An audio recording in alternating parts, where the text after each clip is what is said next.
se cae etcétera, eventualmente. etcétera. Chicos, concéntrense aquí, por favor. Recuerden la lógica de lo que estamos mencionando, ¿no es cierto? Que si tenemos un vaso, esto lo quiero aclarar en virtud de lo que las preguntas que me hicieron al final de la clase, lo que me mostró que o no lo expliqué bien o no quedó claro, pero de alguna manera hay que hacerse cargo siempre. Recuerden entonces que la presión hidrostática, la que ejerce el agua, literalmente, ¿no es cierto?, en la centrífuga es de expansión, es el clásico estrés mecánico sobre las paredes. ¿Sí? Eso todos lo tienen claro, todos lo visualizan, ¿sí? Y que la presión oncótica, lo voy a hacer con la nomenclatura de la osmótica, pero a lo mismo, ¿no es cierto? Es lo contrario, ¿no es cierto? Retiene el agua en el eje del cilindro, es centrípeta, por lo tanto, antagoniza la presión hidrostática. Y por eso lo que yo les decía que si tenemos un movimiento neto, por ejemplo, de oxígeno en un capilar hacia el intersticio, eso tiene que darse cuando la presión hidrostática sea mayor que la presión oncótica, ¿sí? Es decir, que la fuerza que empuja hacia afuera sea menor que la que empuja hacia adentro. ¿Sí? Eso todos lo tienen claro, ¿no es cierto? Entonces... ¿Mayor la hidrostática que la...? Perdón, dije menor. Sí. No, mayor. La presión hidrostática tiene que ser mayor, ¿no es cierto? Que en la práctica siempre es mayor. La presión oncótica está en el rango de los 40, 50 milímetros de mercurio. La presión hidrostática es en el rango de 250, 220 y por lo tanto la resta nos da una presión, la sistólica, la que uno lee de verdad, en el rango de los 120. ¿Ya? Por eso les decía algo que parece que no quedó muy claro. Yo les ponía el ejemplo donde se revela que la presión oncótica efectivamente ejerce un efecto centrípeto es cuando hay, por ejemplo, hipoalbuminemia. ¿Sí? Hipoalbuminemia también, para que si no saben los términos, es baja concentración de albúmina en la sangre. La albúmina es por lejos la principal proteína, por lo tanto, cuando hay una falla hepática, ¿no es cierto? Siempre visualicen eso, ¿no es cierto? Las células de a poco empiezan a dejar de hacer lo que les cuesta más caro energéticamente. Y dado que la albúmina es su principal proteína que sintetiza, almacena y secreta, es bastante lógico esperar bajo ese razonamiento que si hay estrés hepático, el hígado empiece a disminuir la secreción de albúmina. ¿Ok?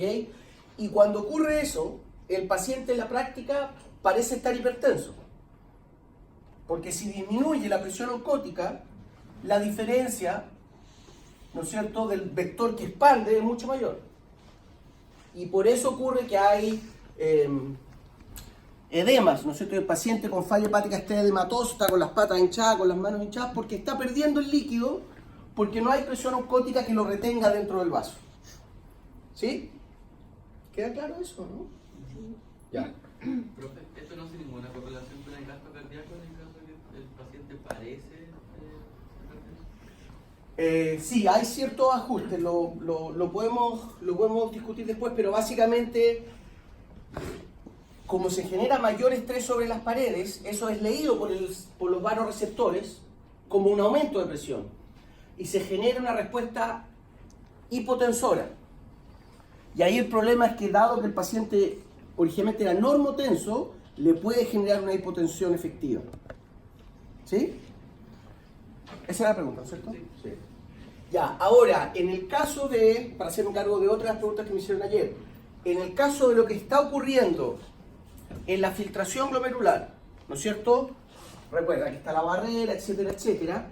Lo que tienen que visualizar es que tanto, como dice aquí, en la zona aferente de los capilares, como en la eferente, siempre hay una presión hidrostática mayor en el capilar que en el espacio Bowman. Y eso es básicamente porque el lumen del nefrón desemboca en un tremendo conducto que es el conducto colector. Entonces en la práctica, aquí no va a haber líquido, lo visualizan, ¿no es cierto? La presión hidrostática aquí empuja a la extravasación, a la filtración. La presión hidrostática en el espacio de Bowman debiese presionar hacia acá. Pero el líquido está fluyendo, se va a la región de menor presión. Eso es termodinámica, ¿no es cierto? Entonces, Esto se va a mover desde una zona de mayor presión a la de menor presión, y en la práctica, a menos que la vejiga esté llenísima, siempre va a haber presión cero en la vejiga, que se va a ir expandiendo a medida que recolecta desde todos los túbulos colectores. Por lo tanto, hay una presión, de hecho, negativa, porque hay una presión hidrostática que no está empujando las paredes acá, sino que está empujando hacia abajo. Por lo tanto, solo con las presiones hidrostáticas ya podemos entender que va a haber una fuerza impulsora neta de filtración siempre, tanto apenas entra en la aferente como cuando todavía está saliendo, que igual hay presión de filtración, ¿sí? Y además, como se están filtrando los solutos, se empieza a generar una presión oncótica que literalmente tiene una absorción de líquido. Por lo tanto, las dos fuerzas van a impulsar a que haya siempre una velocidad de filtración neta. Una presión de filtración neta, perdón. ¿Sí? Entonces, porque fue una buena pregunta que alguien me hizo ayer. Aquí lo que hay que visualizar es que aquí no hay presión hidrostática en la práctica. Porque por mucho que tengamos 1 millón y tanto de nefrones por riñón, cuando uno compara el calibre de los colectores y la uretra y la llegada hasta la vejiga urinaria, eso es mucho mayor en diámetro, en volúmenes. Por lo tanto, el líquido se va a ir hacia allá y no va a ejercer presión río arriba. ¿Sí? ¿Se entiende eso? ¿Cierto? Excelente. Lo otro que, de nuevo, lo que yo les digo, no vamos a estar hablando de la reabsorción de calcio, de absolutamente todos los iones, pero es importante que manejen algunos claros, en particular el intercambiador sodio-protones.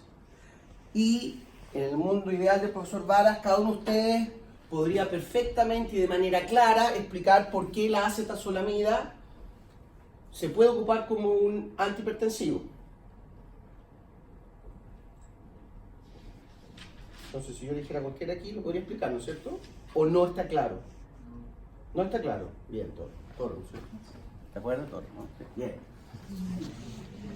Recuerden aquí, se da la particularidad, el movimiento de sodio, recuerden lo que yo les mencionaba, la reabsorción de sodio realmente en cantidad es tremenda, llama mucho la atención. Estamos hablando de 22.000 equivalentes de sodio al día. Eso realmente es pasar, ¿no es cierto?, 1 kilo de sal por el filtro, ¿ok? Sabemos una característica que no pueden perder de perspectiva, ¿no es cierto?, que el intercambiador sodio-protones tiene una capacidad de transporte muy alta. Es muy similar al intercambiador sodio-calcio, por lo tanto, impacta mucho cualquier cambio en su capacidad de transporte porque ya está transportando mucho, ¿ok? Hay una gradiente de sodio que lo favorece, pero lo que es realmente relevante es la gran producción de protones que se está generando, ¿ok? Y ahí la anidrasa carbónica es la que juega un papel clave. Entonces, recuerden que en el túbulo proximal, por eso lo enfatizaba ayer, hay una gran cantidad de mitocondrias, porque necesitamos estar bombeando el sodio para generar el gradiente. Porque recuerden que aquí estamos simplificando, pero aquí también hay, por ejemplo, el cotransporte sodio-fosfato, la cantidad de fosfato. El fosfato es uno de los principales aniones que estamos excretando en la orina. Vamos a hablar después de eso, ¿ok? Pero aquí está literalmente todos los cotransportadores que ustedes se pueden imaginar: sodio aminoácido, sodio glucosa, sodio potasio, sodio cloruro, virtualmente todos los electrolitos. Por lo tanto, una característica, si aquí en las evaginaciones, en las microvellosidades, está lleno de este intercambiador y de otros, en la basal está literalmente lleno de bombas sodio-potasio y de mitocondrias. Por lo tanto, se genera realmente una gran cantidad de CO2. Eso todos lo visualizan también, ¿no es cierto?, por la actividad metabólica de la célula. Y la otra característica importante, ¿no es cierto?, es que recordar que la anidrasa carbónica es muy efectiva, por lo tanto realmente se empieza a generar una gran cantidad de protones y bicarbonato. El bicarbonato se excreta, ¿no es cierto?, se transporta hacia el intersticio y finalmente la sangre, y el protón se ocupa, ¿no es cierto?, como una nueva fuente de energía para el transporte, en este caso la reabsorción del sodio. Por lo tanto, el sodio tiene una gradiente inherente asociada al transporte activo primario, y una segunda gradiente asociada a este gradiente de protones, ¿ok? Y esto acelera tanto este intercambiador, que ya es efectivo, que por eso, si lo inhibimos con la acetazolamida, hay menos producción de protones reabsorbemos menos sodio y por lo tanto el sodio y el agua la excretamos. Entonces ahí está el efecto diurético de la acetazolamida, y si estamos perdiendo volumen, estamos perdiendo presión sobre las paredes, porque cae la presión hidrostática. ¿Sí? Excelente.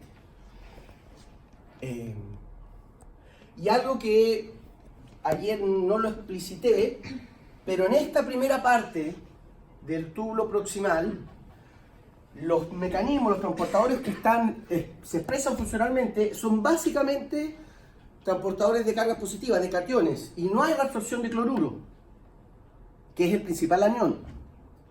¿Ok? Después hay una gran reabsorción de cloruro que genera cierto desbalance de cargas. Pero les quería mencionar que cuando yo les mencioné aquí de estas bases conjugadas, esto por ejemplo ocurre con el agua. De nuevo, estos son la segunda mitad del túbulo proximal, aquí es donde quedamos ayer. ¿Ok? En la segunda mitad del túbulo proximal se expresa también el intercambiador sodio-protones. No es tan abundante como la primera mitad, pero estas células también están sujetas a un montón de estrés ácido, gran producción de CO2, y efectivamente el citosol de estas células está un poquito más ácido, esto creo que lo mencioné, ¿ya? Y eso hace que, por ejemplo, si este anión es el hidroxilo, esto es agua, H2O, cuando entra por acuaporinas, por difusión simple, se disocia, porque va a estar en un medio ácido, entonces se va a disociar el agua en el protón y los hidroxilos, y el protón se ocupa para reabsorber sodio, y el anión, que en ese caso sería el hidroxilo, se ocupa para bombear cloruro. Y aquí sí que empieza a ocurrir una reabsorción efectiva de cloruro. ¿Ya? Y esto también podría ser bicarbonato, podrían ser otro tipo de aniones. Pero lo que quiero que visualicen es que si aquí se forma, la más abundante aquí es el agua. Para que lo visualicen así, entonces, para que no se vayan a confundir con qué es lo que está pasando aquí. Esto es agua, en la práctica, en lo que está ocurriendo realmente en el nefro. Entonces entra agua, en el ambiente ácido citosólico del epitelio proximal se disocia, y ahí tenemos de nuevo protones que nos ayudan a reabsorber sodio, y aprovechamos el anión, en este caso sería el hidroxilo, y empezamos a reabsorber cloruro. Entonces en la primera mitad no reabsorbemos cloruro, en la segunda, y de hecho esto es muy efectivo porque además hay cotransportadores potasio-cloruro en la membrana basal, y por lo tanto el transporte transepitelial de cloruro es muy efectivo. ¿Ya? En este caso, los grupos de hidroxilo que finalmente salen para acá entran en un ciclo de reverberancia, pueden formar agua nuevamente, por lo tanto no están haciendo un aporte en términos de carga, y ahí es donde empieza a quedar de a poco un ambiente electropositivo, que es lo que mencioné ayer. ¿Sí? Porque este efecto de reabsorber cloruro se va haciendo cada vez más contundente desde el punto de vista de la cantidad. ¿Ok? Y todo esto, una característica de lo que ocurre en el túbulo proximal, siempre es isosmótico. Mientras más soluto reabsorbemos, mayor gradiente osmótica, mayor movimiento de agua, primero hacia la célula y después rápidamente intersticio y sangre.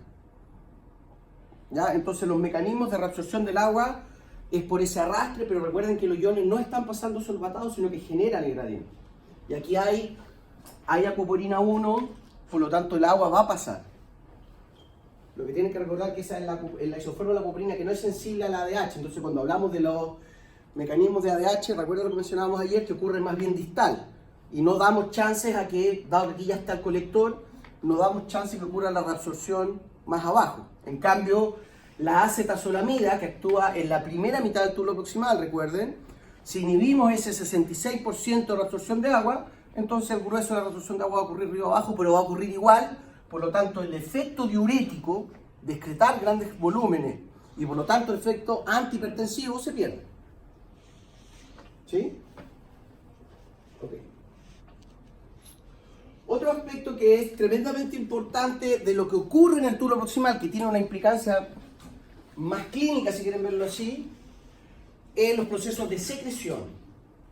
¿Ya? Entonces ahora estamos visualizando en el nefrón, aquí está el lumen, aquí estaría el filtro, por lo tanto filtración, reabsorción, y recuerden, la secreción es el transporte neto hacia el lumen también. Y esto, ¿no es cierto?, ocurre, es despreciable, como decíamos ayer, desde el punto de vista cuantitativo, pero es relevante porque permite desintoxicar. Entonces tenemos numerosos metabolitos que estamos produciendo constantemente, incluso catecolaminas oxidadas, adrenalina oxidada, dopamina oxidada, o de frentón exógenos que hemos consumido con algunos fármacos, que lo que ocurre es que en la membrana basal, más allá de haber una gran cantidad de la bomba sodio-potasio, bla, bla, bla, hay un set de transportadores que se conocen como los transportadores de cationes, transportador de cationes orgánicos, OCT, transportador de cationes orgánicos, es decir, basta con que ande una molécula por la sangre con una carga positiva para que este transportador la tome y la incorpore y eventualmente la expulse. ¿Ya? Y existe a su vez el transportador de aniones orgánicos, OAT, OCT. ¿Ya? Y se llaman así precisamente porque son muy promiscuos, básicamente seleccionan por carga. Entonces expresamos, aquí está simplificado por cierto, pero en la misma célula expresamos en la apical un montón de OATs para los aniones y OCTs para los cationes. Son muy similares, incluso cuando se hace homología estructural, se asemejan a la albúmina. ¿Se acuerdan que hemos mencionado que la albúmina es una proteína que está llena de sitios de unión y que permite, por lo tanto, ¿no es cierto?, el transporte de muchas sustancias? Los sitios de unión de la albúmina a algunas cargas positivas y negativas son muy similares a estos transportadores, ¿ya?, que son promiscuos, pero tienen una gran capacidad de transporte. Y además existen, ¿no es cierto?, algunos de estos transportadores que permiten que haya un transporte transepitelial. ¿Ya? Entonces no se va a acumular en el citoplasma de la célula en el tubo proximal. ¿Ok? Entonces aquí es importante porque hay muchas sustancias, por ejemplo, algunas que son de relevancia clínica, evidentemente, penicilina. La penicilina no se metaboliza en el hígado como a veces se cree, la penicilina no filtra y la manera de excretarla es secretándola. Entonces, de nuevo, el proceso de clearance, de metabolización de la penicilina no tiene ni un impacto en el balance hidrosalino, no impacta en la presión arterial, porque este movimiento es despreciable al lado de la magnitud de filtración y reabsorción, pero si no lo hacemos, la penicilina sí puede empezar a generar problemas de toxicidad. ¿Okay? El salicilato, el metabolito de la aspirina, del ácido acetil salicílico, en general todos los antiinflamatorios no esteroidales, la acetazolamida, que lo acabamos de mencionar como el inhibidor de la anhidrasa carbónica, la clorotiazida, que son otro tipo de diuréticos más efectivos porque le apuntan a la zona más distal, ¿okay? Son todos fármacos con carga negativa que son capturados por estos transportadores de aniones y los excretamos. ¿Ya? Entonces, por ejemplo, esto es relevante porque hay dos cuentitos, digamos, que demuestran que esto tiene implicancia. Por ejemplo, en la Segunda Guerra Mundial, en la Primera Guerra Mundial, perdón, que había mucho, ¿no es cierto?, imagínense los campos de batalla donde tenían a todos los heridos llenos de infecciones, se quedaban cortos de penicilina. No había penicilina para todos los soldados heridos que tenían.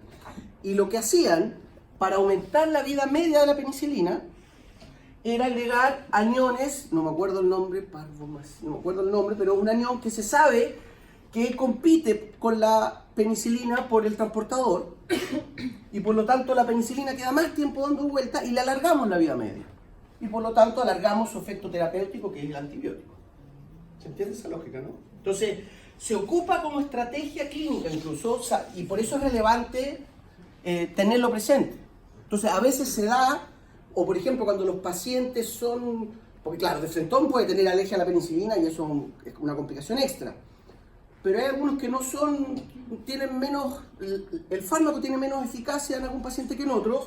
Entonces, en vez de darle más concentración de penicilina, uno le da la dosis terapéutica habitual con estos inhibidores y por lo tanto impiden que la estemos excretando, alargándole la vida media y por lo tanto su eficacia terapéutica. ¿Sí? ¿Se entiende eso, no?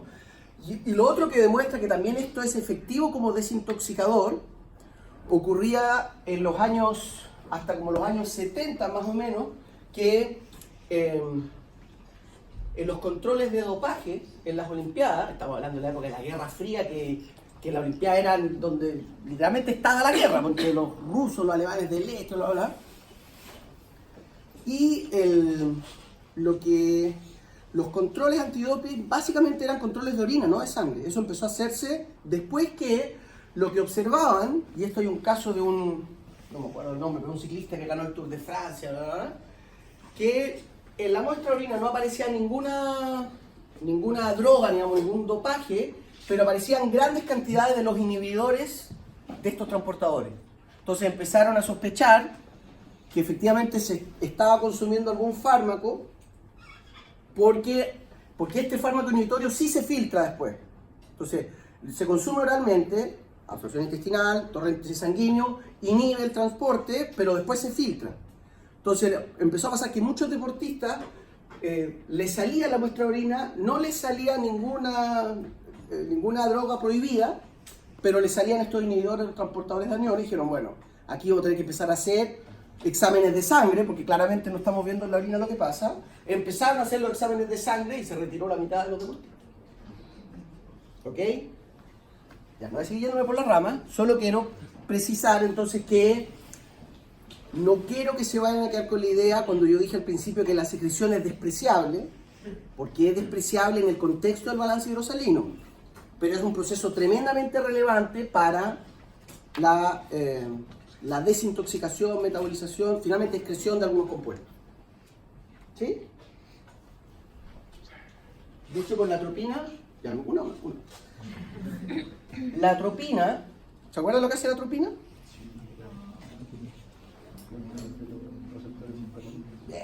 ¿No es cierto? Es un bloqueador de receptores muscarínicos. Bloquea el efecto parasimpático. Es un simpatomimético. Si uno le da atropina a un paciente, al paciente inmediatamente le da una taquicardia. ¿Ok? Y además, lo que hace la atropina, compite por las catecolaminas, como la noradrenalina, en los transportadores, en los catiónicos en este caso, perdón. Estoy en carga positiva. Por lo tanto, tiene un efecto simpatomimético, es decir, que imita los efectos simpáticos, porque es un bloqueador selectivo de receptores muscarínicos y porque le aumenta la vida media de las catecolaminas. ¿Sí? Entonces tiene un mecanismo dual en ese. Pero ciertamente el grueso del mecanismo cuando uno atropiniza a un paciente y le aumenta el gasto cardíaco es inhibición, es bloqueo de los receptores muscarínicos. Pero además aumenta la vida media de, sobre todo, las catecolaminas circulantes de la respuesta simpatodrenal. ¿Sí?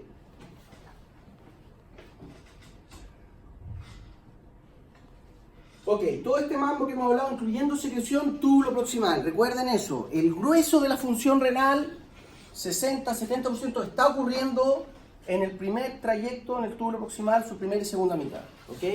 Incluyendo las secreciones. En lo que está ocurriendo en el asa de Henle, no vamos a entrar en divagaciones anatómicas, ¿no es cierto? La vamos a mencionar como la descendente y la ascendente. La característica aquí, sí hay una disociación en la reabsorción de agua y solutos, ¿ok? Y en la práctica lo que sabemos es que en la rama descendente, aquí en el loop de abajo, ¿no es cierto? Hay una mayor expresión en densidad de proteínas, de acuoporinas, y virtualmente desaparecen los transportadores de solutos. Entonces lo que vemos en la práctica es que hay reabsorción de agua, pero no de solutos. Y de hecho, no sé si se acuerdan, pero les mostré una diapositiva que las células epiteliales en la zona de la rama descendente virtualmente no tienen mitocondria, gastan muy poca energía, porque en realidad lo que están haciendo es transportando agua. ¿Ok? Y lo que uno empieza a observar, de hecho, no sé si se alcanza a ver ahí, pero que el lumen en el asa descendente empieza a hacerse cada vez más hiperosmótico. Porque a medida que vamos progresando en esta zona, en la rama descendente, la delgada, el agua se empieza a perder y la osmolaridad, que originalmente estaba en 290, 300 milimoles litros, puede llegar a 1000 milimoles litros, 1200 milimoles litros. ¿Se entiende esa lógica, no? Porque estamos reabsorbiendo el agua, pero no los iones, y por lo tanto se empiezan a concentrar, y aquí se multiplica el efecto de las cargas positivas. ¿Se acuerdan que habíamos dicho que en la segunda mitad del túbulo proximal, como hay una reabsorción tan efectiva de cloruro, empieza a quedar un ambiente electropositivo. Y después, además, como concentramos los solutos, ese efecto electropositivo se hace aún más marcado. ¿Ya? Pero lo primero entonces es recordar que en la rama descendente va a haber principalmente, ¿no es cierto?, una reabsorción de agua, no de soluto. Por lo tanto, hacemos que el líquido, el filtrado, ahora sea tremendamente hiperosmótico. Y como les digo, puede llegar a 1000, 1200 miliosmoles. Y ahora, en la rama ascendente, que es lo que este esquema trata de mostrar, ocurre el cambio, que virtualmente no se expresan acuaporinas, de hecho no se expresan acuaporinas, y se expresan una gran cantidad de transportadores de soluto. Y lo que empezamos a ver es que de nuevo este ambiente hiperosmótico empieza a diluirse, porque empezamos a sacar ahora los solutos, y eventualmente podemos llegar a un ambiente isosmótico y eventualmente hiposmótico, porque esto es tremendamente efectivo. Y uno de los transportadores que es particularmente efectivo es un cotransporte que en cada ciclo, en cada cambio conformacional, mueve 4 electrolitos, mueve un sodio, un potasio y 2 cloruros. Es electroneutro, por lo tanto no se pierde este balance neto que está electropositivo en el interior, pero es tremendamente efectivo en el paso de estos iones. Aquí de nuevo no voy a entrar en detalle, pero está lleno de proteínas que permiten que esto sea transepitelial y recuperamos los electrolitos directamente al plasma. ¿Ok? Pero aquí también va a estar el intercambiador sodio-protones, la misma dinámica de darle fuelle con protones para la reabsorción de sodio, pero como vamos a ver, aquí ya empieza a ser más relevante desde el punto de vista del balance ácido-base que de la reabsorción de sodio, porque la reabsorción de sodio ocurrió en toda la primera zona en gran parte. ¿Ya? Y bueno, y esto se hace importante, eventualmente si tenemos más tiempo lo podemos volver sobre esto, porque al separar, ¿no es cierto?, selectivamente la reabsorción de agua y de solutos, nos da chance para tener mecanismos más específicos para regular específicamente los niveles plasmáticos de algún electrolito en especial. ¿Ok? Y de nuevo, aquí se hace aún más marcado, por eso en esta flecha está más, la caricatura la hace más gruesa, ¿no es cierto? Se hace mucho más marcado que, particularmente para el magnesio, de nuevo, la electrorepulsión que se genera por ser una carga positiva en un ambiente positivo favorece que haya una difusión paracelular, es decir, a través de la célula. ¿Ya? ¿Se entiende esa lógica, no? Espérate, estos casi son torpedos para mí. En el asa de Henle ocurre el 25% en la reabsorción de sodio, el 66% y tanto en el túbulo proximal. ¿Pero qué nos dice esto? Que si ocupamos acetazolamida como estrategia antihipertensiva, inhibimos la reabsorción de sodio proximal, ahora en el Henle en vez de ser el 25% va a ser como el 80%. Entonces quiero graficarle esta lógica porque yo sé que en fármacos también les enfatizan eso y les dicen ¿por qué un diurético que le apunta al túbulo distal es más efectivo que al túbulo proximal, siendo que en el túbulo proximal hay mayor absorción de agua? Y la lógica es, ¿no es cierto?, precisamente estos mecanismos que lo que no ocurre aquí va a ocurrir más abajo. Eso lo ven bien también, ¿no es cierto? Ya. ¿Cómo ocurre tanta absorción de agua en la rama descendente si cada vez se vuelve más hiperosmótico? Ya, es una buena pregunta. De nuevo, eso también lo vamos a ver. Lo que está ocurriendo también es que hay una gran producción de urea. Entonces, en la célula epitelial, cuando hay mucha actividad degradadora de proteínas y de oligopéptidos, y el grupo amino de la proteína, entonces va generando, no sé si alcanzan a ver, el grupo carboxilo en el enlace peptídico, el grupo amino se transforma en urea. ¿Ok? O sea, además se genera amonio y amoníaco. Entonces, el amoníaco, que es, al igual que la urea, es apolar y pequeñito, difunde fácilmente, pero esto tiene un pK en el rango de 7,2, por lo tanto rápidamente se puede protonar, queda como amonio y queda atrapado. Y eso empieza a generar gradiente osmótico favorable a la célula. ¿Ya? Pero el hecho concreto que a pesar, claro, porque uno diría con este ambiente hiperosmótico el agua debería irse hacia allá, pero finalmente hay que de hecho aquí de alguna manera lo mencionan, hay una gran producción de urea que nos permite explicar que haya un gradiente osmótico neto que favorece que el agua escape desde la rama descendente. ¿Ya? Eventualmente vamos a hablar de uno de los problemas que tenemos a nivel de intoxicación endógena con metabolitos de nuestro metabolismo, valga la redundancia, es precisamente con el amoníaco y con la urea, por esa característica que son apolares y cuesta mucho atraparlos. Entonces vamos a ver que en el túbulo distal hay una estrategia de expulsar una gran cantidad de protones y literalmente lo que se conoce como el atrapamiento del amonio. Transformamos todo el amoníaco en amonio y no puede salir del túbulo colector y excretamos orina ácida, cargada de amonio. Pero el amoníaco empieza a difundir desde la región renal y básicamente el gran manejo de amoníaco que tenemos en el cuerpo es a nivel hepático. Y entra en el ciclo de la urea, y la urea, que también es apolar pero no es tóxica. El amoníaco es tremendamente neurotóxico. Y como buena sustancia polar se va a ir a los rollitos, que no hay mayor drama, pero se va al territorio encefálico. Y ahí de nuevo, cuando hay falla hepática, por eso esto no quiero explorarlo mucho ahora, porque cuando hablemos de hígado vamos a volver a hablar de hígado, riñón y cómo entre los dos conversan para hacerse cargo de la desintoxicación general. Pero cuando hay falla hepática, uno de los problemas, o cuando hay, no sé si han escuchado hablar del delirium tremens en el alcoholismo severo, que literalmente los alcohólicos se vuelven locos, deliran, etc. Y tiene que ver con la lógica de que con un hígado graso, o de frentón con hepatotoxicidad por el alcohol, por los aldehídos en rigor, no degradan el amoníaco se va a territorio encefálico y se genera una encefalopatía hepática. ¿Okay? Y ese es uno de los daños severos que se genera por alto consumo de alcohol, o también ocurre por metales pesados, que es muy habitual en el norte de Chile. Entonces nosotros somos un país que consumimos mucho alcohol, que consumimos muchos metales pesados en el agua potable y tenemos mucha incidencia de daño hepático. Pero me estoy yendo por la rama. Pero era para hacerme cargo un poco de eso, que lo vamos a retomar, ¿ya? ¿Cuál es esa proteína que transporta sodio, cloruro y potasio? ¿La 4 tiene algún número? ¿O va a incluir después la prueba? Es un cotransportador, el cotransportador sodio cloruro, hasta donde yo sé, le podemos decir Pepe. No sé. No sé. Es un cotransportador. La característica que tiene es que tiene 4 sitios de unión y los mueve todos al mismo tiempo. ¿Ya? Pero no.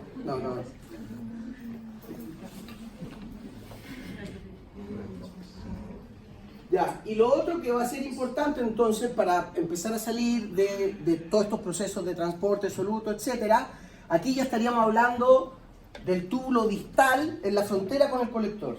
¿Ya?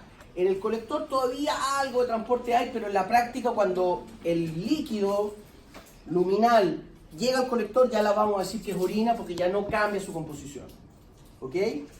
Pero aquí un aspecto que de nuevo va a ser importante es que hay un cotransportador, sodio cloruro, que se hace cargo más o menos del resto de la reabsorción de sodio que no alcanzamos a reabsorber en el resto del territorio del nefrón, ¿ok?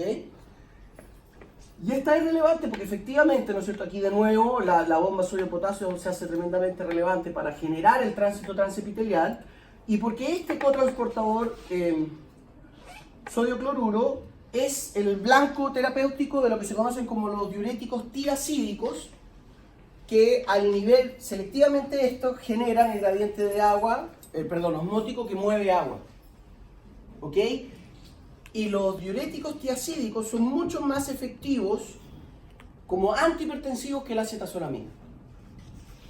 Entonces, por ejemplo, la hidroclorotiacida se ocupa recurrentemente en ataque múltiple a una hipertensión severa. Entonces uno le da, por ejemplo, al paciente losartán, bloquea los receptores de angiotensina 2.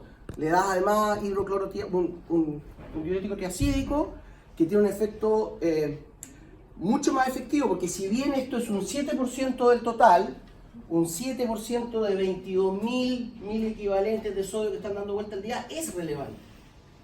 Y en la práctica es mucho más relevante que lo que ocurre aproximadamente con la acetazolamina. ¿Sí? ¿Se entiende eso? ¿Cierto? Lo hemos mencionado varias veces.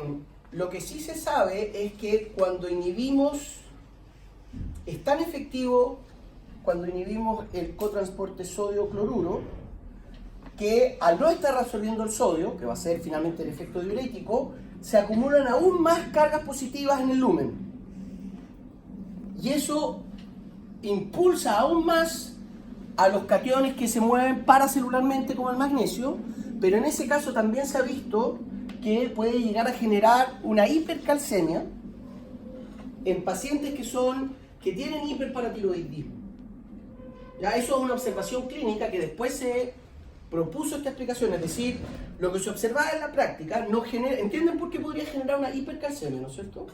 Es decir, la lógica sería, usted tiene un paciente hipertenso, bloquea este cotransporte, no reabsorbemos el sodio y por lo tanto no arrastramos el agua, la perdemos, efecto diurético.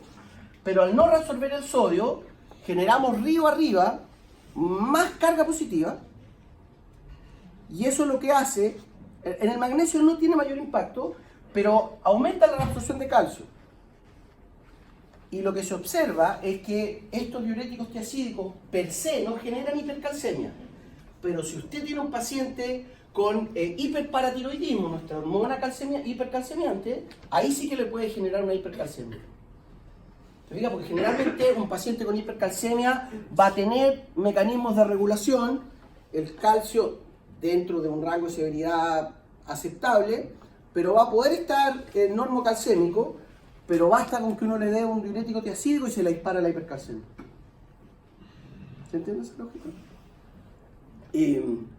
Entonces, de nuevo, esto es muy poquito en términos del porcentaje total de reabsorción de sodio, pero lo que nunca hay que perder de vista, ¿no es cierto?, que las magnitudes de lo que estamos moviendo, un 7% de los miles de iones sodio que estamos reabsorbiendo es más que suficiente para arrastrar el agua suficiente para impactar en la presión arterial. ¿Ok? Y la lógica sería, recuerden que estas células, túbulo distal, aquí sí que está el receptor de vasopresina 2, la apoporina sensible que transloca rápidamente, aquí están los mecanismos, aquí está también el receptor de aldosterona en el núcleo de esta célula que aumenta la expresión de canales de sodio y por lo tanto la reabsorción de sodio, etcétera, etcétera. La zona distal, si bien se hace cargo de poco arrastre porcentualmente respecto a los otros territorios, va a ser efectivo porque no hay nadie río abajo de este territorio, por lo tanto lo que ocurra acá ya no va a cambiar. ¿Sí? Y lo otro que es importante, que lo vamos a hablar específicamente, ¿no es cierto?, que el otro tipo de células presentes en el túbulo distal, frontera con el colector, son las que se conocen como las células intercaladas, ¿okay?, que están particularmente especializadas en la reabsorción, excreción de protones y bicarbonato y por lo tanto están determinando fuertemente el balance ácido-base global. ¿Ok? Y vamos a ver que de nuevo hay una gran expresión de la anhidrasa carbónica que se expresa tanto en esta región como en esta otra. Hay protón ATPases que bombean selectivamente los protones hacia el lumen. Pero esto quiero dejárselo presentado porque lo vamos a hablar específicamente cuando hablemos de balance ácido-base. ¿Ya? Pero eso ocurre en mucho de ese balance va a ocurrir acá. ¿Ya? Ok, entonces, como idea global, esto con la esperanza que tengan algo de memoria visual, ¿no es cierto? Recuerden que en el manejo hidrosalino, el grueso del mambo va a ocurrir aquí, túbulo proximal. Aquí hay un gran gasto de energía, transportes activos, básicamente la bomba de sodio y potasio que nos da la energía para todo el resto de los cotransportes, y esto en toda la región, tanto, sobre todo la primera, pero la segunda también, es totalmente isosmótico. ¿Ok? En cambio, ya en la rama descendente, particularmente en la zona más profunda, más medular, la reabsorción de agua es muy selectiva por una gran expresión de apoporina 1, que es una de las apoporinas que está muy poco sujeta a regulación de la célula, por lo tanto es de alguna manera un mecanismo relativamente pasivo, pero bien selectivo. Y por lo tanto empezamos a concentrar rápidamente el lumen, se pone fuertemente hiperosmótico, y por lo tanto eso después va a ir favoreciendo que a través de mecanismos selectivos transportadores ahora podemos reabsorber selectivamente algunos electrolitos. ¿Ya? Y como les digo, en la zona distal se hace relevante por la implicancia clínica de los diuréticos tiacídicos y lo que más debieran asociar con el túbulo distal es que hay un balance ácido-base importante, a pesar que cerca del 80% del bicarbonato se reabsorbe acá. Pero aquí vamos a ver que hay mecanismos importantes de generar nuevos bicarbonatos. Y por cierto, aquí recuerden, es la zona de acción de las hormonas antidiuréticas, hormonas hipertensivas, ¿no es cierto? ADH, aldosterona. ¿Okay? Bueno, esto era lo mismo, básicamente era para ilustrar, ¿no es cierto?, los cambios en la molaridad, pero eso eventualmente vamos a hablar después. Lo que les quiero mencionar, ¿no es cierto?, entonces la lógica de recordar que la formación de la orina, ¿no es cierto?, la excreción finalmente revela la estrategia reguladora. ¿Okay? Entonces, desde el punto de vista fisiológico, no pierdan esa perspectiva que el riñón, en rigor, no es un órgano excretor, excreta por defecto, lo que está haciendo es regular, es un órgano regulador. ¿Ok? Y como les decía, en un riñón, en un paciente sano, en sus dos riñones, ¿no es cierto?, sabemos más o menos, de nuevo aquí están los valores, ¿no es cierto?, que la tasa de filtración es bastante efectiva. Lo que yo les decía, ¿no es cierto?, de siempre que el flujo de reabsorción esté por sobre el de filtración, que va a ser en el rango fisiológico, vamos a estar reabsorbiendo virtualmente todo lo que estamos filtrando. ¿Ok? Entonces, qué sé yo, los 150 mil equivalentes al día de sodio que excretamos por la orina, más o menos correlaciona con el gramo de sodio que tenemos que consumir diariamente. Entonces, los requerimientos, de nuevo, estado estacionario, los requerimientos dietarios obedecen básicamente a compensar lo que estamos perdiendo en excreción por la orina y por las heces también, que no es menor, pero generalmente en términos de electrolitos van a ser por la orina. ¿Ok? Pero de nuevo, ¿no es cierto? Por ejemplo, glucosa. Usted no debiera esperar que haya glucosa en la orina. Y si es que la hay, es porque estamos, ¿no es cierto?, con unos niveles de glucosa completamente suprafisiológicos. Lo mismo con, recuerden, con las proteínas, que hay un rango de tolerancia, porque sabemos que algunas proteínas, particularmente las chiquitas, van a pasar, incluyendo la albúmina, pero si es un paciente hipertenso, por ejemplo, va a tener una mayor tendencia a presentar proteinuria. Porque si tiene más presión, si es hipertenso, va a filtrar más. Y por lo tanto, si filtra más, si esta pendiente si esta recta aumenta su pendiente, una filtración de un hipertenso, alcanza más temprano a superar a la reabsorción.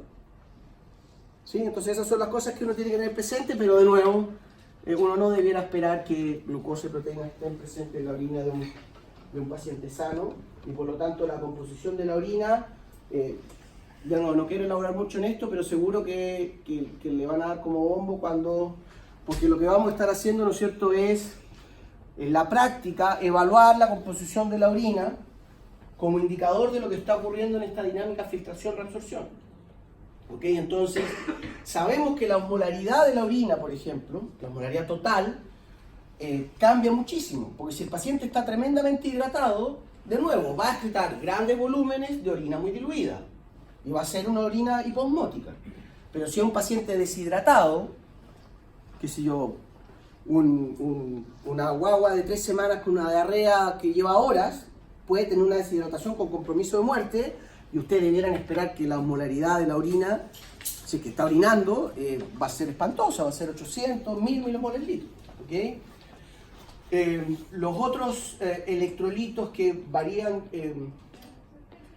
tienen que ver con amonio. El amonio puede modificarse bastante, puede casi duplicarse en la orina, y eso es un indicador debiera ir de la mano con la acidificación de la orina. Entonces también cuando hablemos de del balance ácido-base, que algo hemos mencionado ya, ¿no es cierto? Lo sabemos que mucha de la estrategia es botar protones, ¿no es cierto?, al lumen, y generamos amonio. Por lo tanto, mientras más amonio haya en la orina, mayor estrés ácido está teniendo esa persona. Y uno debería esperar que esté compensando. ¿Ok? Y los otros que también varían, que lo vamos a mencionar, tiene que ver con los fosfatos inorgánicos, porque somos buenos productores de fosfato y es uno de los principales ácidos tritiables que estamos excretando en la orina, ¿ya? Pero bueno, eso lo vamos a retomar cuando hablemos de esas evaluaciones. Lo que les quiero mencionar ahora tiene que ver con la medición de la función renal, lo que se conoce como el aclaramiento renal. Esta capaz que ya la he puesto antes, pero en fin, aquí yo lo que les quiero enfatizar es la lógica de lo que vemos en los capilares en el glomérulo, entre la arteriola aferente y la eferente. ¿Okay? Entonces, a nivel sistémico, lo que debiéramos ver en todos los capilares de nuestro cuerpo, ¿no es cierto? Aquí, si este es el capilar, aquí está la arteriola, aquí está la vénula, ¿ok? Lo que sabemos es que en la región arterial, esta sangre que viene llegando, la presión hidrostática está por sobre la oncótica, o coloidosmótica, como quieran llamarla, y por lo tanto el balance neto es de filtración. Y a medida que va filtrando este territorio capilar, ¿no es cierto? Va saliendo agua, oxígeno, glucosa, lo que sea, se va perdiendo esa presión hidrostática y por lo tanto al final del capilar, cuando ya estamos por entrar a la vénula, la presión oncótica es mayor que la hidrostática. Y el efecto neto es de absorción. Y por lo tanto, en esta zona, si aquí se está produciendo CO2, desechos metabólicos, se transportan hacia el lumen del capilar. Esa es la lógica, lo clásico que vemos en todos los territorios, ¿no es cierto? Entonces, esto permite, por ejemplo, en la filtración, sería que el oxígeno salga al músculo, por ejemplo. Pero ahora el capilar, cuando ya está entrando a la vénula, el CO2 entra al capilar y la vena se va, ¿no es cierto?, con una sangre más oscura, más ácida, etcétera, etcétera. ¿Ya? Sin embargo, en los capilares glomerulares, primero, la presión es muchísimo más alta, ¿ok? Y si bien hay un aumento de la presión oncótica en el espacio de Bowman, como se está movilizando, como hay un flujo, eso no alcanza a aumentar de manera significativa y siempre, tanto en el territorio de la arteriola aferente como eferente, el balance neto es de filtración, no hay absorción. Porque además recuerden que en el capilar glomerular las dos son arteriolas. ¿Sí? Ok. Entonces, cuando hablamos de la evaluación de la función renal, es lo que se conoce como el aclaramiento renal o clearance renal. Se ocupa el término en inglés porque es un término técnico. ¿Ok? Y de nuevo, la gracia que tiene la medición de la función renal por clearance es que es una evaluación muy sencilla, por lo tanto fácil de interpretar, y es muy simple, por lo tanto es barata y se puede hacer de manera de política de salud pública. ¿Ok? Aquí de nuevo recordar algunos aspectos básicos de fisiología renal. El clearance renal descansa en asumir que todos los nefrones funcionan igual. ¿Ok? Y también descansa en el concepto de la ley de Fick, en el principio de conservación de masa, en que todo lo que entra al riñón, y es lo que estamos de alguna manera tratando de visualizar acá, la entrada al riñón es la arteria renal. Entonces, en esta nomenclatura medio críptica, esto sería los niveles plasmáticos arteriales de un compuesto X. Entonces, imaginémonos un volumen y tenemos X, ¿no es cierto?, absoluto, por el flujo renal arterial, por cómo se está moviendo. Recuerden que el flujo es movimiento de volumen, ¿no es cierto? Entonces, eso nos da un indicador de cuánto está entrando, ¿sí? Y eso debiese ser igual a cuánto está saliendo. Y lo que sale del riñón es lo que sale por la vena más lo que sale por la orina. Tiene dos salidas. ¿Sí? Esto está asumiendo evidentemente que si queremos medir, queremos asumir, ¿no es cierto?, que porque básicamente lo que hacemos para aclarárselo, ¿no es cierto?, esto es matemática muy sencilla, no se me van a confundir, pero es medir la orina, la excreción, asumiendo que el resto es más o menos estable, ¿ok? Pero evidentemente aquí hay que elegir bien a X, porque si la sustancia que vamos a medir, por ejemplo, se metaboliza en el riñón o se sintetiza en el riñón, la entrada no va a ser igual a la salida. Tiene que ser una sustancia inerte en el territorio renal, que el territorio renal no la afecte. ¿Ok? Y de hecho, lo que se hace, ¿no es cierto?, partiendo de esa base y eligiendo un buen compuesto, es asumir entonces que si es una sustancia, si esta X, si este soluto no sufre impacto, su vida media, en el territorio renal, uno puede asumir que los niveles plasmáticos generales, es decir, los que hay en la arteria y la vena, son el mismo siempre. ¿Ok? Y por lo tanto, los niveles plasmáticos de esa sustancia van a ser proporcionales a lo que vamos a estar excretando en la orina. ¿Sí o no? Es decir, si yo tengo una sustancia X, por ejemplo, tritiada, mientras más tengo en la sangre, dando vuelta a esa sustancia, asumiendo que es una sustancia que no se metaboliza en el riñón, ustedes debieran asumir que más voy a excretar. Porque si tengo más, excreto más. ¿Sí, no es cierto? Pero lo que nos interesa entonces es que esto no sea solo una proporción, sino que sea una igualdad, ¿no es cierto? Que podamos precisar esos valores, ¿ok? Esto es básicamente la concentración de X en la orina, del suelto de la orina, por la formación de orina, por el flujo de orina. Entonces uno le dice al paciente, quiero que me traigan la muestra de orina de las últimas 8 horas. Y ahí usted calcula cuánto de, qué sé yo, si es medio litro en 8 horas, lo calcula en ml por minuto. ¿Sí, no es cierto? Entonces lo que hacemos básicamente es hacer la igualdad. Y sabemos que esto va a ser una igualdad cuando, digamos que los niveles plasmáticos de esta sustancia, que está corriendo por la sangre, la vena, la arteria, etc., por cuánto es la velocidad de filtración glomerular, ahí sí que debiera ser exactamente igual a la concentración que va a aparecer en la orina por el volumen de orina que estamos teniendo. ¿Sí, no es cierto? Entonces, recuerden, la lógica es esa. La excreción es filtración menos reabsorción. La secreción en este caso no es particularmente relevante, porque impacta muy poco. Esto yo lo estoy simplificando muchísimo, pero cuando hablamos de, para que sepan, de clearance renal, cuando ustedes les empiecen a mencionar, no, y mediste el clearance renal, les están hablando de una medida indirecta de la velocidad de filtración glomerular, que va a ser básicamente, por despeje, la concentración. Entonces, ¿qué es lo bueno de esta estrategia? Que en el fondo al paciente usted le pide una muestra de orina, le saca una muestra de sangre, que siempre se la sacan para medir el hematocrito, la colesterolemia, la glicemia, bla, bla, bla, determina los niveles plasmáticos de la sustancia y por lo tanto va a poder determinar la velocidad de filtración glomerular. ¿Ok?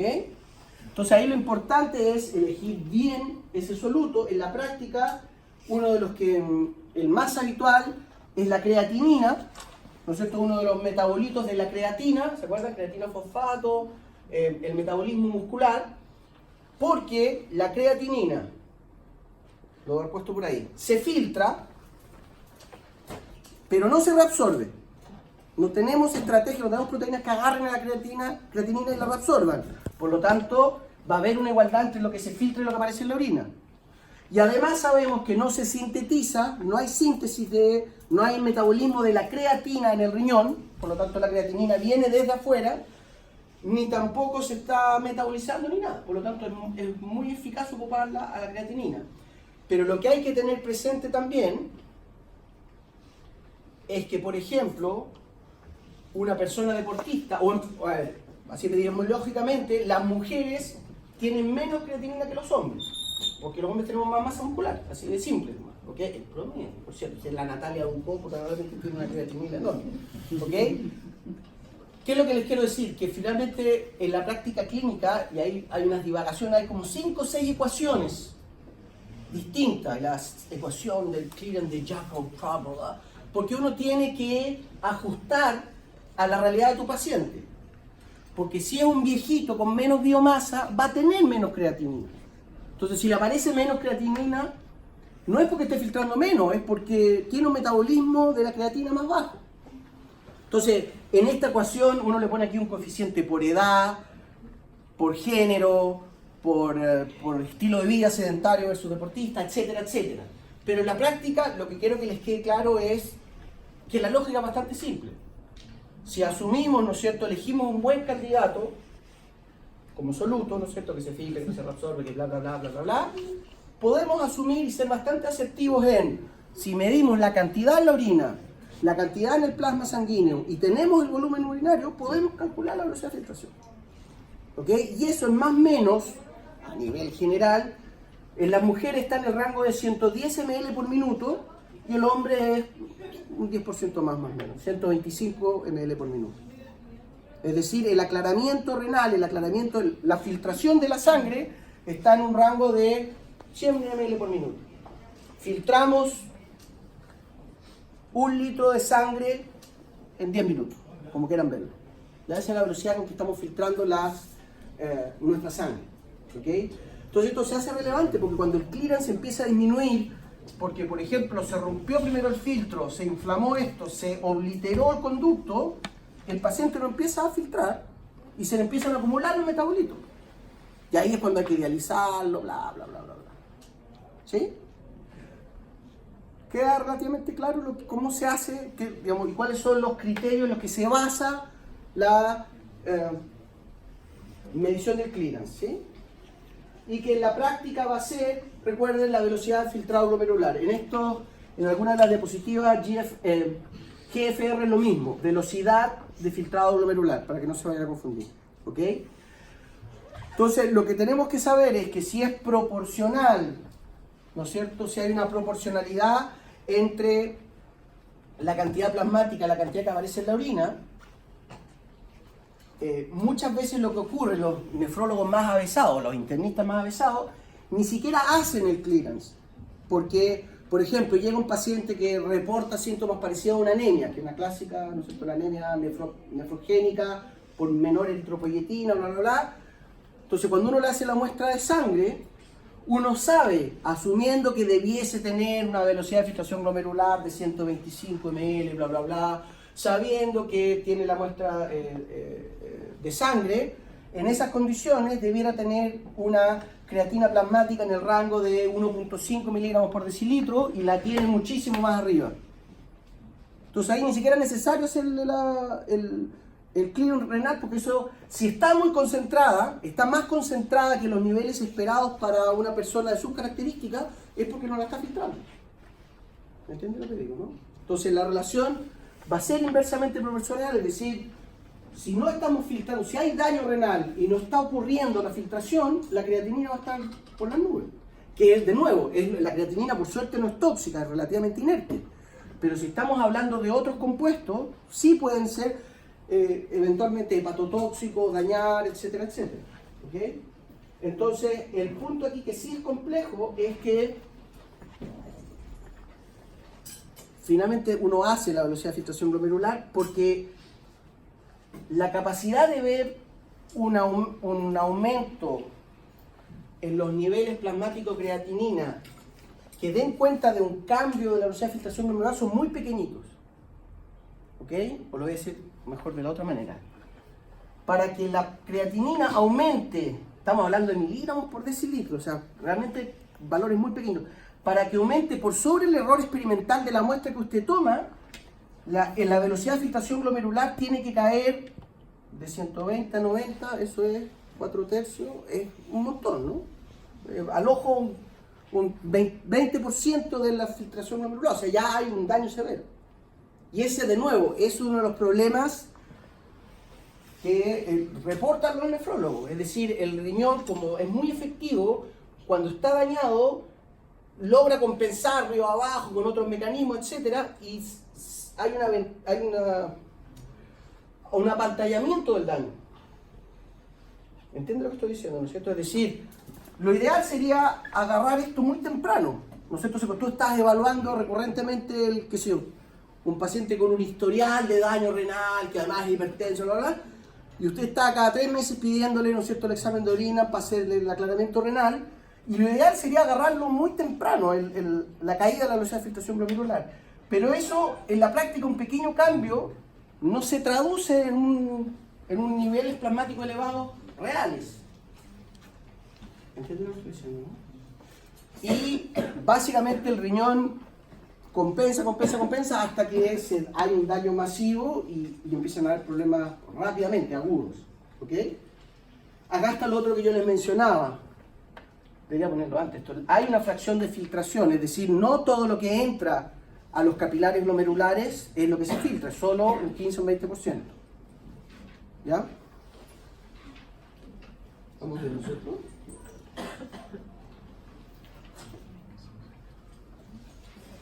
De esto estamos expertos, ¿sí?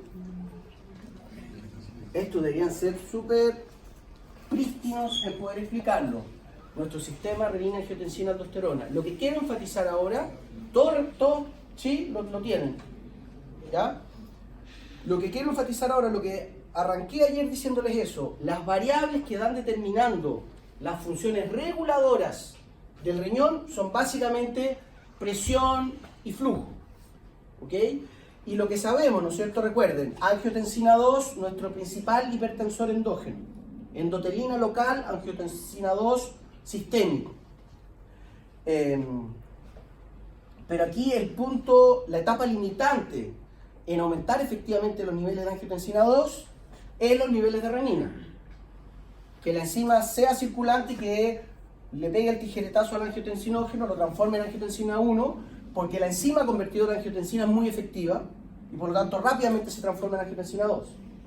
Y es tan efectiva que existen antihipertensivos, ¿no es cierto? El captopril, etcétera, son inhibidores de la enzima convertidora en angiotensina. ¿Ya? La etapa limitante está acá. Entonces lo que les quiero mencionar es esa lógica.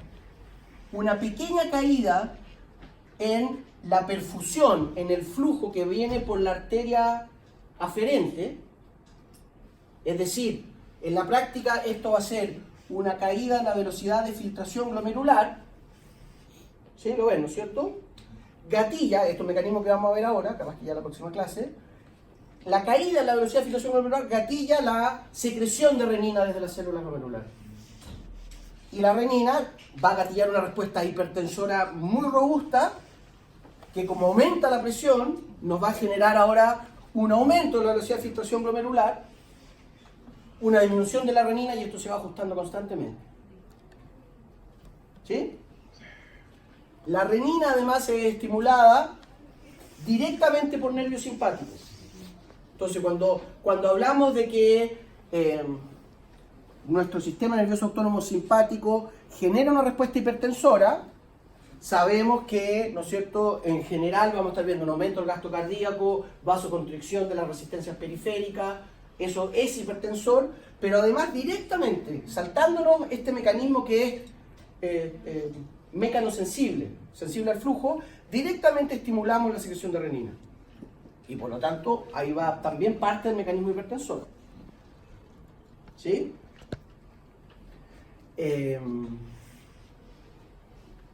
Ya, ¿este está claro o no?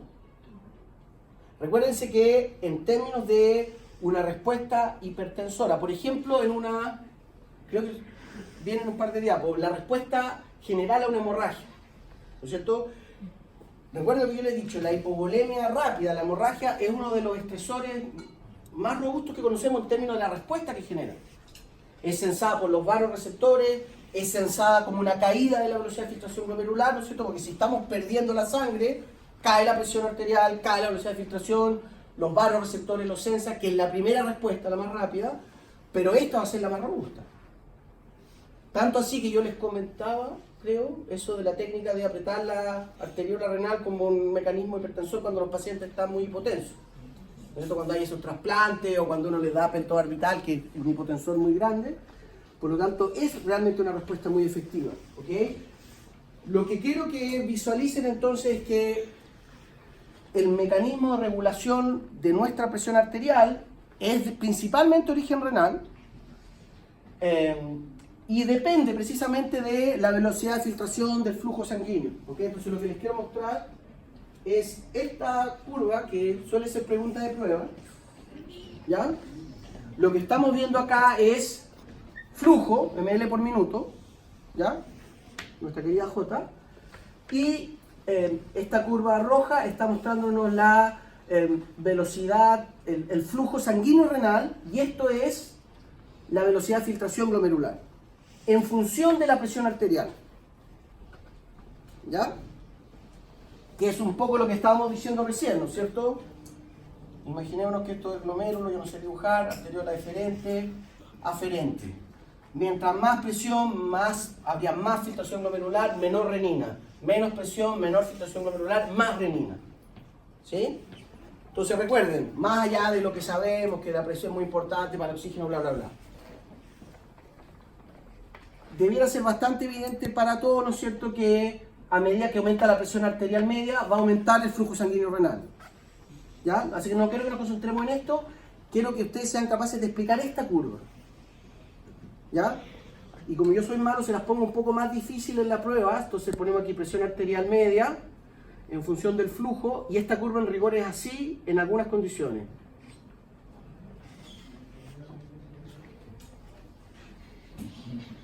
¿Ya? Esto es una simplificación, recuerden que, ¿no es cierto?, está oscilando por la naturaleza de las retroalimentaciones positiva y negativa. Vamos a ver que cuando la presión arterial es muy grande, se dispara, y eso es básicamente porque se revienta el filtro y perdemos mucha agua, y después se desploma, que es cuando ocurre el proceso inflamatorio o cuando se oblitera el glomérulo y literalmente el mismo va tapando el conducto. ¿Ya? Esa es la lógica. Entonces, pero lo que nos debiera llamar la atención primero es, ¿no es cierto?, el comportamiento de la velocidad de filtración glomerular en función de la presión arterial, porque la velocidad de filtración glomerular va a determinar la presión arterial. Funciones biyectivas, ¿se acuerdan eso? Bivariable, matemática, en fin, depende la una de la otra. ¿Ya?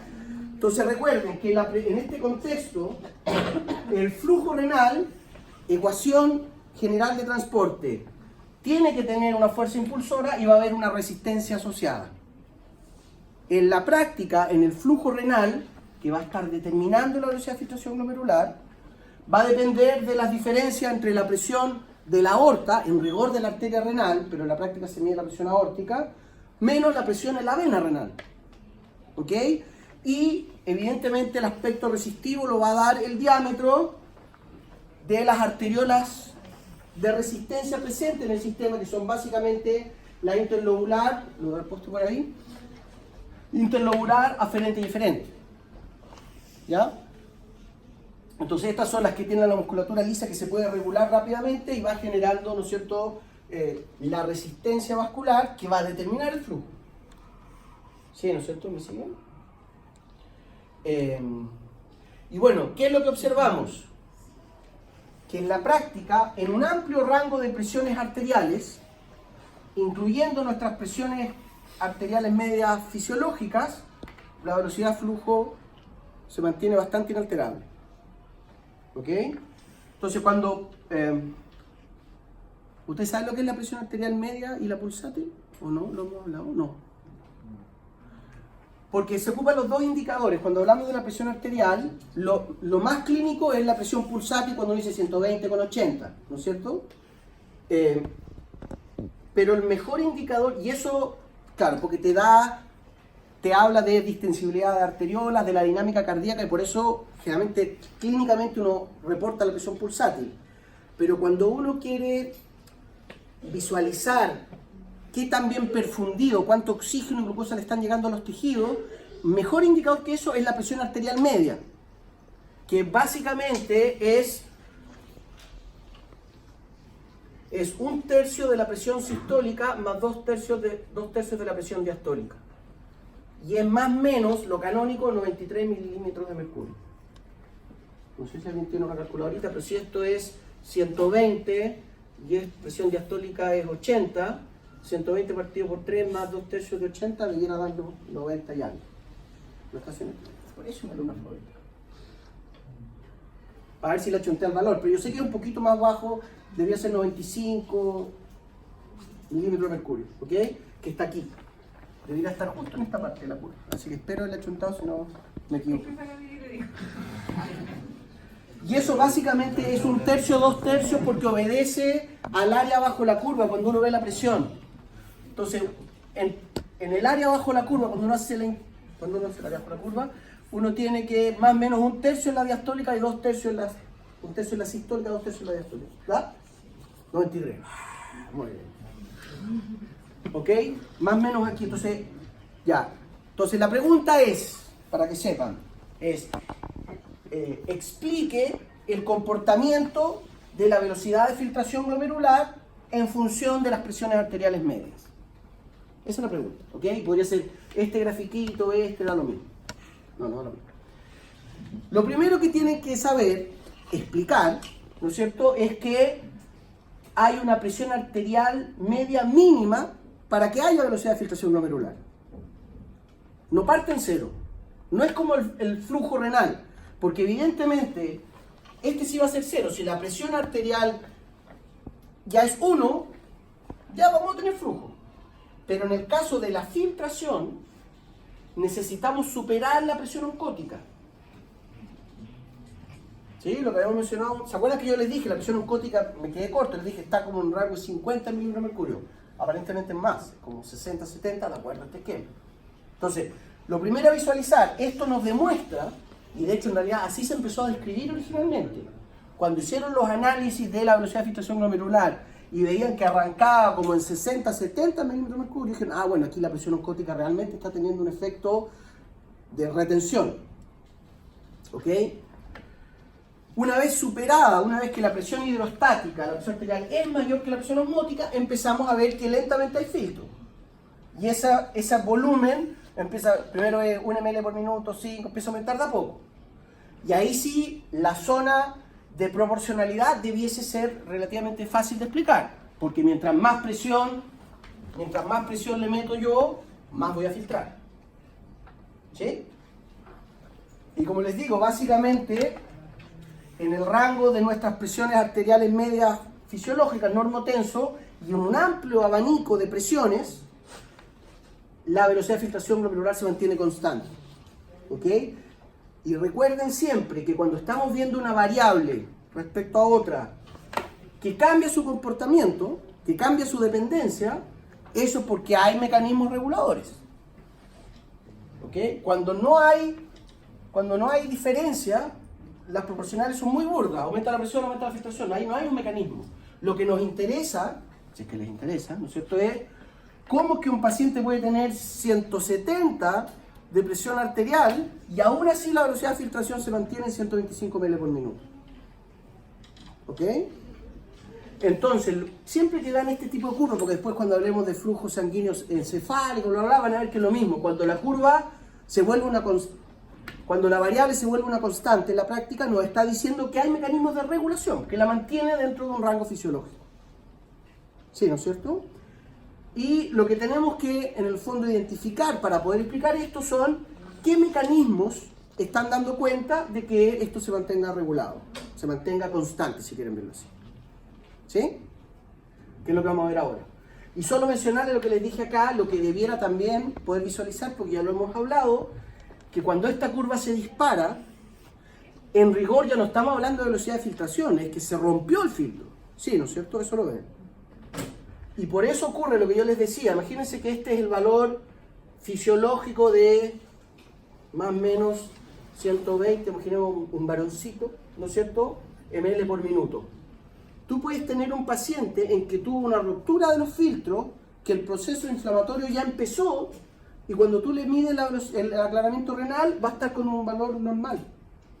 Entonces uno dice, ah, este paciente está bien. Pero sin embargo, es medio rebuscado porque habría que pillarlo justo en ese momento, digamos. Pero lo que les quiero decir es algo que es real, que yo lo he escuchado a los nefrólogos que lo dicen, que hay, ¿no es cierto?, se apantalla el daño porque justo te puedes encontrar con dos, finalmente podríamos llamarlos mecanismos patogénicos, en el que por un lado aumentó mucho la pérdida de agua por ruptura del filtro, pero por otro lado, esto se inflamó y se cerró, y uno lo que está viendo es un volumen excretado normal, pero la situación no está normal. Y por eso lo importante es hacer el seguimiento, estar también viendo, en este caso, estaría lindo ver cómo están los niveles plasmáticos de creatinina. ¿Se fijan? Para ver qué es lo que está pasando. ¿Ok? Pero bueno, lo que les quiero, ya estamos casi en la hora, ¿no? Ya, vamos a ver. Aquí básicamente vamos a observar dos grandes mecanismos. Uno que se conoce y que ya lo hemos mencionado como el mecanismo miogénico, y otro que es el de el aparato yuxtaglomerular. Entonces, el primero que les quiero mostrar, aquí era de nuevo para la divagación que yo les hice, siempre tenganlo presente cuando estemos viendo distintas variables, presión alveolar de oxígeno en virtud de la presión arterial de CO2, cuando la curva se vuelve estable, constante, cuando hay una pendiente cero, en rigor está oscilando, es cuando está ocurriendo la autorregulación. Eso es lo que nos interesa, que a pesar de cambios en la presión, las variables se mantienen dentro de su rango fisiológico. ¿Ok? Y uno de los mecanismos que permite explicarlo es el que se conoce como el mecanismo miogénico, originado en la musculatura lisa, por eso miogénico. ¿Ya? Y este es un mecanismo, para aclararlo inmediatamente, que se da en todos los vasos de resistencia, en todas las arteriolas con musculatura lisa, que son todas, ¿no es cierto? Ocurre lo mismo, que en la práctica es, ante un aumento de la presión hidrostática, un aumento de la presión arterial, hay una vasoconstricción refleja. Esa es la respuesta miogénica. ¿Ok? Entonces, la lógica emergente, aumenta la presión arterial, este sería normotenso, aumenta la presión e inmediatamente hay una vasoconstricción. Entonces, lo que genera, imaginemos que el vaso sigue para acá, si ese vaso, lo estoy haciendo muy a la larga, ¿no es cierto? Pero si hay una vasoconstricción, eso hace que haya más resistencia al flujo, hay menos volumen río abajo y por lo tanto cae la presión. Entonces, un mecanismo muy efectivo a nivel sistémico de proteger los capilares. Porque las arteriolas, por muy pequeñitas que sean, tienen musculatura lisa, tienen elastina, colágeno, etcétera, etcétera, y se bancan la presión. Pero el capilar no, porque es una monocapa epitelial. ¿Ok? Entonces, y claro, uno podría decir, esto va a generar una caída de presión río abajo, pero un aumento de la presión río arriba. Y sí, lo va a generar, pero mientras más grande es el vaso, más aguanta la presión, por lo tanto no es problema. Y esto también nos explica lo que mencionábamos la semana pasada, creo que cuando aumenta la resistencia periférica, nos aumenta la presión arterial central. Entonces, una de las estrategias, recuerden, de aumentar la presión arterial media es aumentamos el gasto cardíaco y o aumentamos la resistencia periférica. ¿Sí, no es cierto? Ya. Entonces, ¿qué es lo que uno observa? Miren, en este esquemita, lo que estamos observando aquí, imaginémonos que tenemos aquí nuestra arteria conectada con una jeringa enorme, yo le doy un tremendo pescazo de presión, aumenta la presión, y lo que uno observa cuando uno está, esto uno lo mira, ¿no es cierto?, pone en un microscopio óptico, uno está mirando el vaso y puede estar midiéndolo, en el mismo ocular pones una escala métrica y tú ves el diámetro.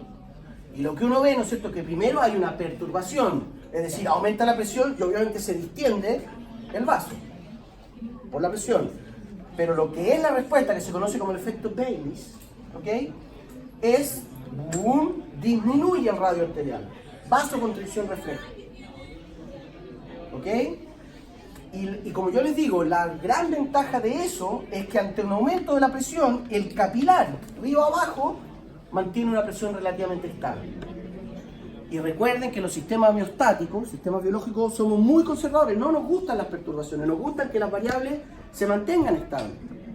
Entonces, en los vasos, en general, en cualquier capilar, que la presión y el flujo se mantengan estables, favorece un normal intercambio gaseoso de glucosa, de metabolita. En cambio, si está saltando, hace mucho más errático ese intercambio. Y en el caso de la filtración glomerular, si esto fuera la barrera de ultrafiltración, nos permitiría entender que ante un aumento de la presión, el flujo se mantiene estable. ¿Sí? Y básicamente, para hacer la historia corta, para que sepan, aquí hay dos tipos de canales mecanosensibles. El clásico canal mecanosensible, que es sensible a la presión, al estiramiento, y hay otros que son sensibles al flujo.